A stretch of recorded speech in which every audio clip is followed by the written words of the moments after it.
আপনি জেনে থাকবেন যে পাহাড়ের নিভৃতে মানুষ কিন্তু একটা সুপ্ত আতঙ্কের মধ্যে বসবাস করে, যে কে কখন কোন দিক দিয়ে কাকে হামলা করছে।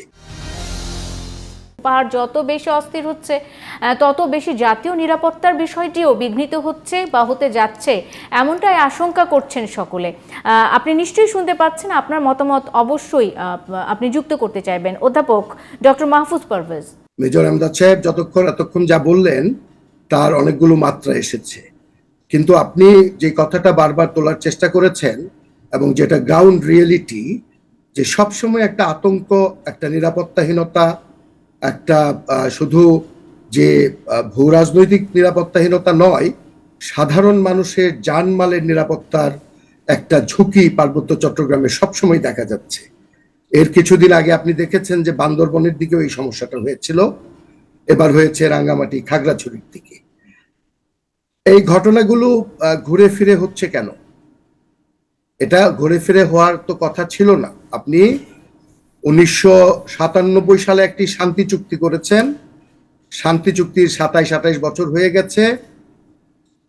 চুক্তির মূল বার্তাটাই ছিল এটা যে আপনি ক্রমশ সশস্ত্র সংঘাত থেকে শান্তির পথে, একটা গতিশীল উন্নয়নের পথে, সম্প্রীতির পথে আমরা পার্বত্য চট্টগ্রামবাসীকে নিয়ে এগিয়ে যাব।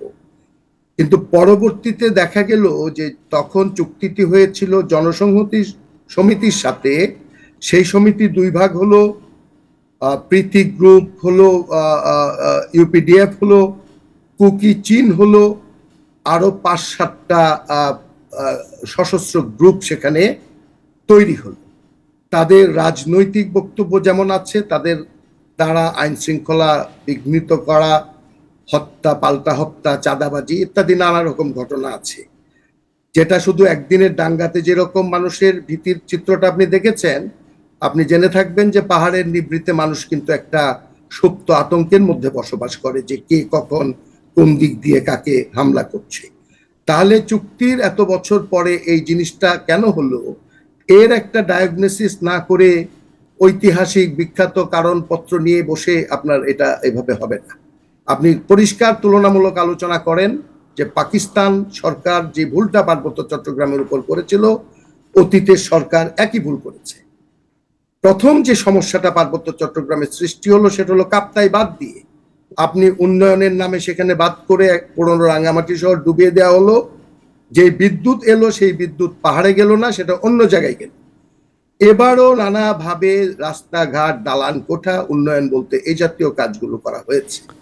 উন্নয়ন বলতে মানসিক উন্নয়ন, সামাজিক উন্নয়ন, সম্প্রীতির উন্নয়ন, আন্ত সম্প্রদায় এবং আন্ত মানুষের যে উন্নয়ন, পাহাড়ির সাথে বাঙালির উন্নয়ন, সেই জায়গাটা কতটুকু কি করা হয়েছে, সেই প্রশ্নটা, সেই আলাপটাকে আপনার সামনে আনতে হবে।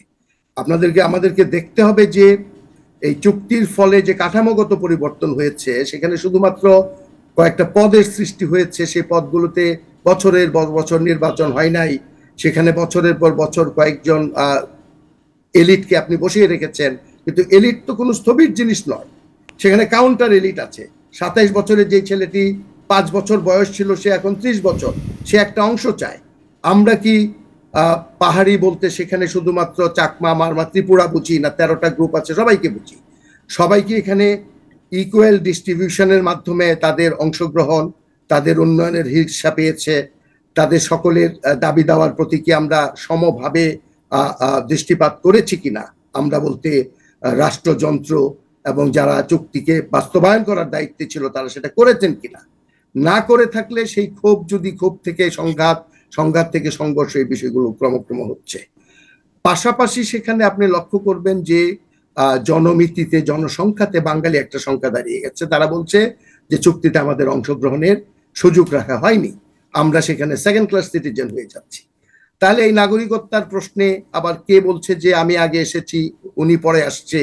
এই জাতীয় সংকটগুলোকে কিন্তু চুক্তির এত বছর পরে সামাজিক সংলাপ, আলাপ আলোচনার মাধ্যমে, সম্প্রীতি স্থাপনের মাধ্যমে আপনার শেষ করা হয়নি।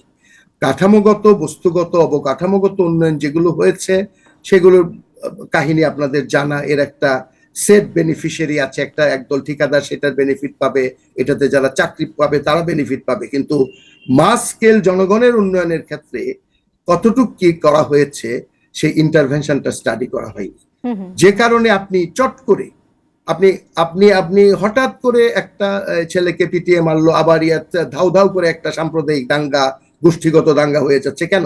তার মানে হলো তার ভেতরে ক্রনিক প্রবলেম গুলো আগে থেকেই জাগ্রত ছিল, সেই স্ফুলিঙ্গটা পাওয়ার পর তারা এটার মধ্যে আগুনের মধ্যে ঝাঁপিয়ে গেছে। মানে পাশাপাশি ভাবে আজকের যে অবস্থা, এটি আসলে অনেক দিনের পুঞ্জীভূত যে ক্ষোভ, সেই ক্ষোভ থেকেই আমরা ধারণা করতে পারি, আশঙ্কা করতে পারি যে এই ক্ষোভের সৃষ্টি হয়েছে। বিভিন্ন মানে সুশাসনের অভাবের ফলশ্রুতি হলো এটা। তারা নির্বাচনের দরকার ছিল, নতুন নেতৃত্বের দরকার ছিল, অংশগ্রহণের দরকার ছিল, মানুষের বক্তব্য শোনার দরকার ছিল। শুধু দালান কোঠা বানানোর মধ্যেই সবকিছু শেষ করে দেওয়া ঠিক হয়নি। সেগুলো শোনা হলে কিন্তু তাদের ক্ষোভ বলেন, বঞ্চনা বলেন, সেগুলো ক্রমে ক্রমে প্রশমিত হতো। আরেকটা বিষয় আমি এখানে পরের এটা বলে যাব, সেটা হলো আপনি যখন এই যে ক্ষোভগুলো থাকে, গ্রিভিয়েন্স গুলো থাকে, তখন হয় কি, বাইরে থেকে আমরা সবসময় বলি ইন্ধন দিচ্ছি, ইন্ধন তো দেবেই। আপনার ঘরে 24 ঘন্টা ঝগড়া হয়, পাশের লোক তো ফু দিয়ে যাবেই আপনাকে। ইন্ডিয়া আছে, মায়ানমার আছে, সেখানে প্রতিনিয়ত যুদ্ধ হচ্ছে, মণিপুরে দ্রোণ উড়ে গেছে, আর মায়ানমারে আপনার একটা সিরিজ অফ গৃহযুদ্ধ চলছে। এবং এই সীমান্তগুলো এরকম যে এখানকার চাকমা ও পাশেও থাকে, এখানকার কুকি ও পাশেও থাকে, এরা একটা একটা একটা ট্রান্স বর্ডার একটা কমিউনিটি। সো দ্যাট আপনাকে এটাকে ইন্টারনাল অ্যান্ড এক্সটার্নাল দুইটা পার্সপেক্টিভ থেকে দেখতে হবে।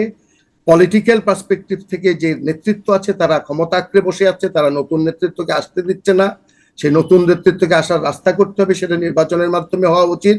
আর সামাজিক সম্প্রীতির জন্য যে সোশিও কালচারাল ইন্টারভেনশন আছে, এইগুলোকে আপনি একটা হলিস্টিক অ্যাপ্রোচে যদি সামগ্রিকভাবে না দেখেন, একসময় শুধু এই যে সামরিক পদ্ধতিতে বা শুধু দালান কোঠার উন্নতির পদ্ধতিতে এভাবে বিষয়টা হবে না।